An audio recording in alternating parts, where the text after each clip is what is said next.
Welcome students, welcome to my English class. Today we shall have discussion about the grammar work, about the noun clause and its functions. ठीक है, आपकी lesson number 3 यानी कि जो blades of grass है उसके end पे exercise में noun clauses दिए हुए हैं जिनमें आपको identify करना है और आपको समझाया भी गया है कि noun clause होता क्या है. सो मैं आपको जनरली पहले समझा देती हूँ कि नाउन क्लॉज क्या होता है, उसको कैसे यूज़ करते हैं, and then we shall move forward to your exercise और हम उसको सॉल्व करेंगे मिलकर और उसको समझेंगे कि ये क्या होता है.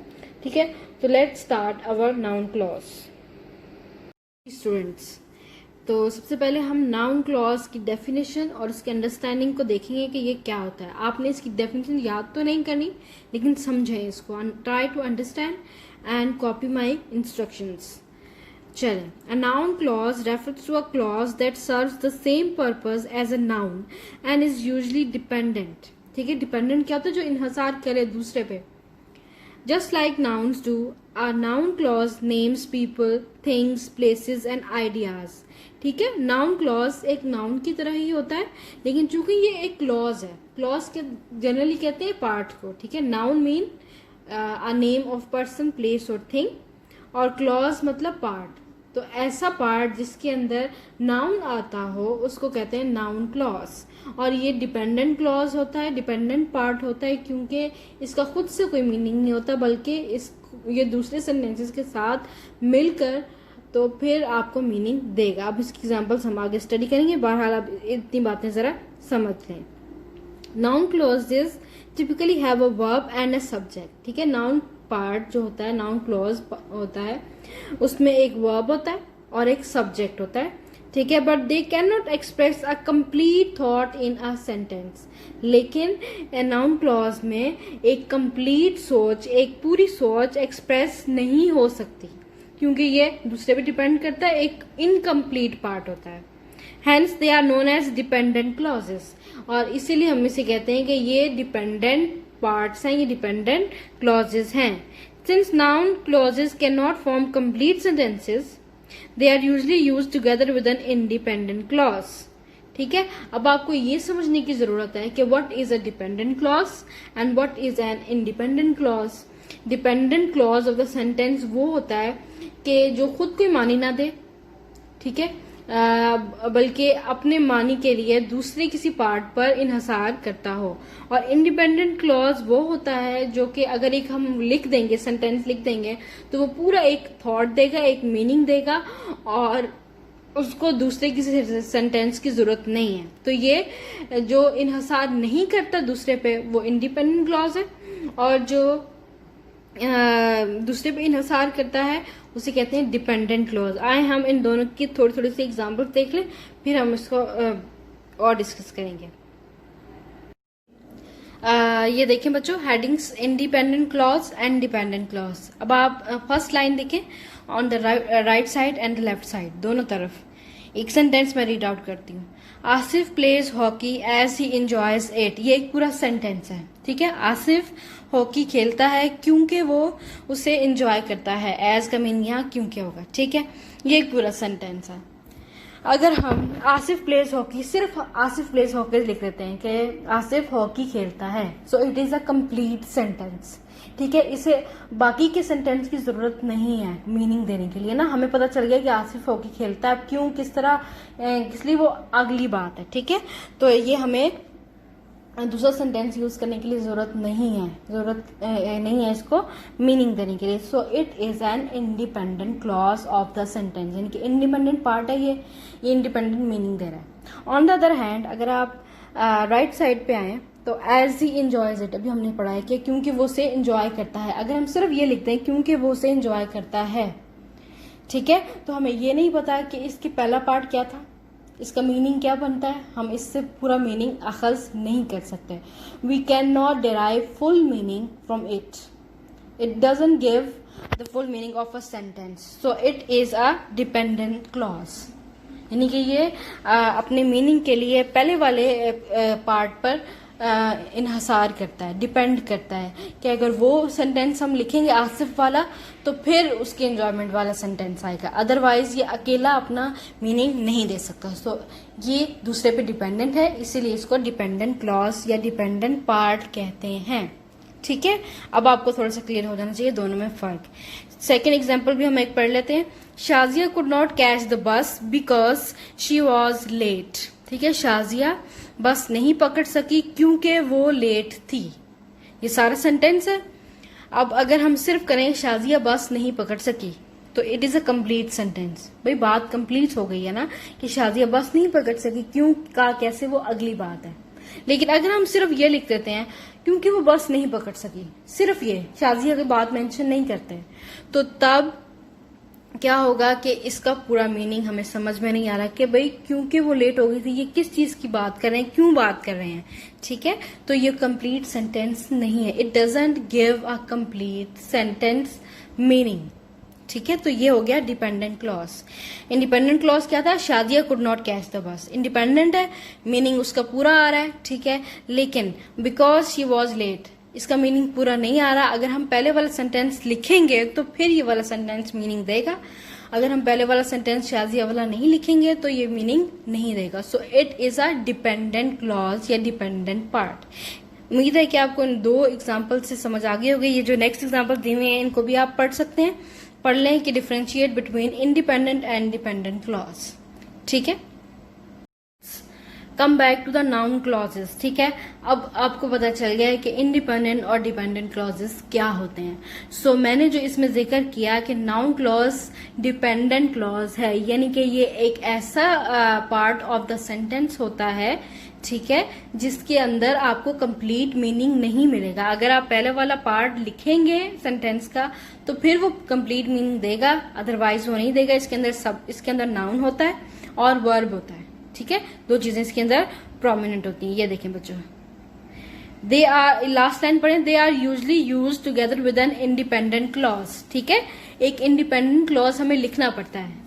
ठीक है, जिस तरह हमने शाजिया और अली के बारे में अभी थोड़ी देर पहले एग्जांपल्स की थी, उसी तरह एक इंडिपेंडेंट क्लॉज अगर हम लिखेंगे तो उसके आगे बिकॉज लिखेंगे और फिर नाउन क्लॉज शुरू होगा। तो नाउन क्लॉज क्या होता है? जो कि डिपेंडेंट क्लॉज होता है, जिसके अंदर वर्ब और नाउन होता है। ठीक है, आई बात समझ में?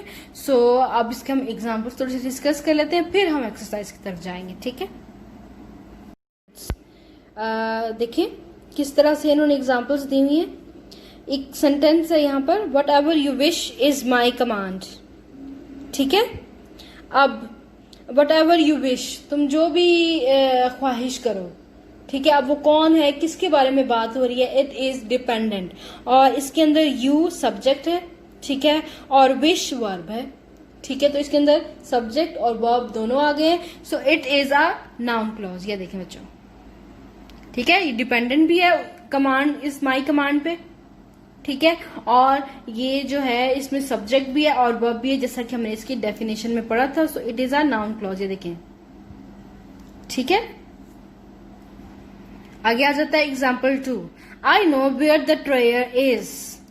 ठीक है, अब ट्रेजर जहां है मैं जानता हूं, ये एक डिपेंडेंट क्लॉज है, मैं जानता हूं। ठीक है, लेकिन वेयर द ट्रेयर इज, कहां पे ट्रेयर है, ये जो है ये डिपेंडेंट क्लॉज है। अगर हम इसकी डिस्क्रिप्शन साथ दे दें कि मैं जानता हूं कि ट्रेयर कहाँ है, ठीक है, अब हम सिर्फ ये लिख लें कहाँ ट्रेयर है। ठीक है, तो ये it is not a complete sentence. कहाँ कौन जानता है, किस तरह जानता है, अगर हम आई नो बीच में लिख देंगे तो ये कंप्लीट सेंटेंस बन जाएगा। So this part of the sentence जो वेयर द ट्रेयर इज लिखा हुआ है रेड कलर का, वो नाउन क्लॉज है which is dependent on the first clause.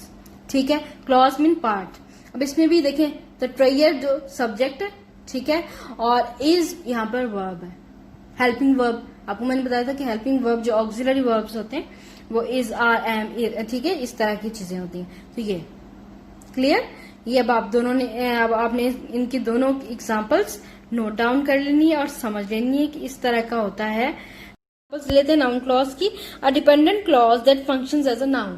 कि वो क्लॉज होता है जो कि डिपेंडेंट होता है और जो कि नाउन की तरह का फंक्शन करता है। जैसे एग्जांपल्स देखते हैं, pepperoni is fine with me, pepperoni मुझे अच्छी लगती है। तो पेपरोनी एक पिज्जे का भी नाम हो सकता है या कोई स्पाइसेस का भी नाम हो सकता है, इंडिविजुअली ले सकते हैं। सो पेपरोनी एक चीज का नाम है, इसलिए ये नाउन है।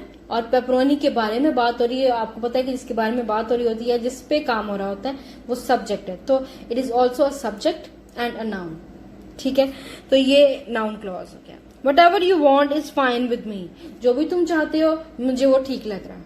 ठीक है, अब यहाँ पर यू किसी इंसान को कह रहे हैं, वो तो किसी शख्स का नाम है, तो इसीलिए नाउन वो फंक्शन करेगा। और यू को हम एज अ सब्जेक्ट भी लेते हैं क्योंकि ये काम कर रहा है ना, इस पे काम हो रहा है। ठीक है, तो ये काम कर रहा है। तो यू वॉन्ट कि जो भी तुम चाहते हो, what ever you want is the noun clause. याद रखना आपने कि ये एक डिपेंडेंट क्लॉज होता है। ठीक है, dependent part of the subject, यानी कि अगर हम इसको अकेला लिखेंगे तो ये कंप्लीट मीनिंग नहीं देगा। ठीक है, इसको किसी ना किसी और सेंटेंस या डिस्क्रिप्शन के साथ लिखना ही पड़ता है ताकि इसका कंप्लीट मीनिंग आए और ये एक पूरा सेंटेंस बन जाए। Clear?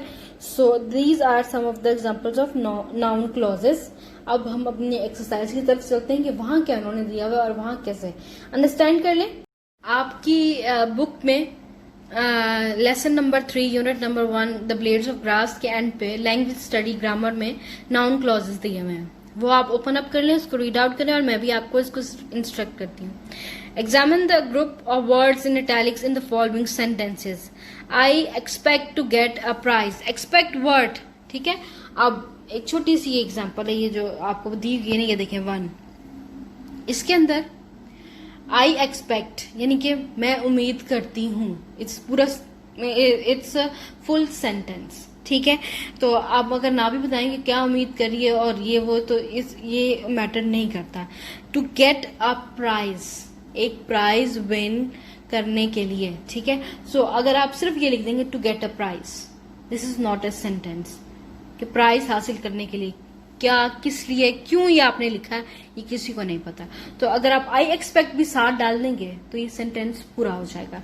So it is a complete sentence, meaningful sentence. I expect to get a prize. ठीक है, अब I expect is a independent clause, इसका अलग से मीनिंग हो सकता है, आई एक्सपेक्ट हम लिख दें। ठीक है, लेकिन अगर आप टू गेट अ प्राइज अलग से लिख देंगे तो इसका अलग से मीनिंग नहीं होगा। सो it is a dependent clause और ये नाउन क्लॉज कहलाता है, टू गेट अ प्राइज। ठीक है, बात इतनी सी आपने सिर्फ समझ लेनी है। ये देखिए, आ जाए एक्सरसाइज पे, आ जाए exercise 1। Point out the noun clauses in the following sentence. यहाँ सोल्यूशन भी साथ दिया हुआ है, हम साथ साथ इसको पढ़ते भी जाते हैं। Number 1, I often wonder how you are getting on.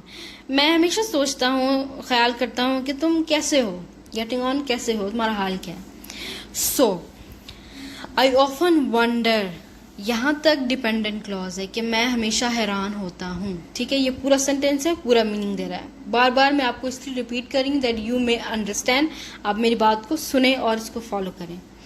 How you are getting on, तुम कैसे हो। ठीक है, अब इसकी डिस्क्रिप्शन के बगैर ये पूरा, ये जो how you are getting on, ये पूरा मीनिंग नहीं दे रहा। So it is a noun clause. इसके अंदर यू वर्ब सब्जेक्ट और नाउन के तौर पे आ रहा है और गेटिंग ऑन वर्ब के तौर पे आ रहा है, जिसके अंदर मैंने आपको पहले जैसे बताया था कि नाउन और वर्ब दोनों हों। ठीक है, वो भी नाउन क्लॉज होता है। ठीक है, इन दोनों, ये दोनों इसके पहचान है। एक तो ये डिपेंडेंट होता है, दूसरा इसमें नाउन एज अ सब्जेक्ट होता है और वर्ब होता है। ठीक है, तो इसमें you as a subject use हो रहा है, नाउन है, और गेटिंग ऑन जो है वो वर्ब है।